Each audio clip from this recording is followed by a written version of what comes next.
Hello friends, welcome back to my channel. ఇక ఏం చెప్తానయ్యా, కుర్చీని మడతబెట్టి మన తమనన్నని మడతబెట్టి ఎందుకంటున్నానో తెలుసా? ఆల్రెడీ కుర్చీని మడతబెట్టి అని ఒక డీజే సాంగ్ లేపేశాడు కదా మన టెడ్డీ బ్రో, మన తమనన్న. మరి ఆల్రెడీ అది లేపేశావు కదా, మళ్ళీ ఫుల్ సాంగ్ కూడా ఫ్రెష్ ట్యూన్ కావచ్చని నేను ఇప్పటిదాకా ఆనందపడ్డా భయ్యా. కానీ ఆ తర్వాత అర్థమైపోయింది, వచ్చిన ట్యూన్ మొత్తం సాంగ్ కూడా మొత్తం కాపీయేనని. ఒక్కసారి ఇది వినండి. ఇది విన్నాక ఏమనిపిస్తుందో కామెంట్ సెక్షన్‌లో కామెంట్ చేయండి.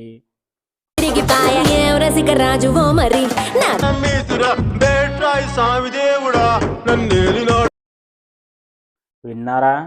ఎలా ఉంది? అద్దిరిపోయింది కదా! సో, 'కాటమరాయుడు' సాంగ్ అయితే ఏసేసాడు మనోడు. సో, ఇక్కడ ఈ సాంగ్‌ని తీసుకుపోయి ఎక్కడి నుంచి తీసుకొచ్చాడంటే, 'కాటమరాయుడు అత్తారింటికి దారేది కాటమరాయుడు' సాంగ్ నుంచి ఏసేసాడు భయ్యా. సో, 'త్రివిక్రమ్' సినిమా ఇంకో 'త్రివిక్రమ్' సినిమా నుంచి తీసుకొచ్చాడన్నమాట 'అత్తారింటికి దారేది'. అసలు ఇది మాత్రం నీ దగ్గర నుంచి ఎక్స్‌పెక్ట్ చేయలేదు తమనన్న.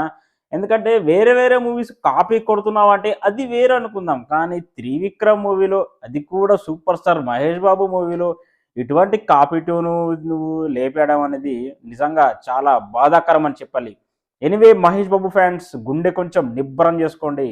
ఈ కాపీ ట్యూన్‌లు మనకేమి కొత్తేమి కాదనుకోండి. ఆల్రెడీ 'సర్కార్ వారి' పాట కూడా కాపీ ట్యూన్స్ మనం చూసాము. సో, ఇప్పుడు మళ్ళీ కాపీ ట్యూన్స్ గోల ఏంట్రా బాబు!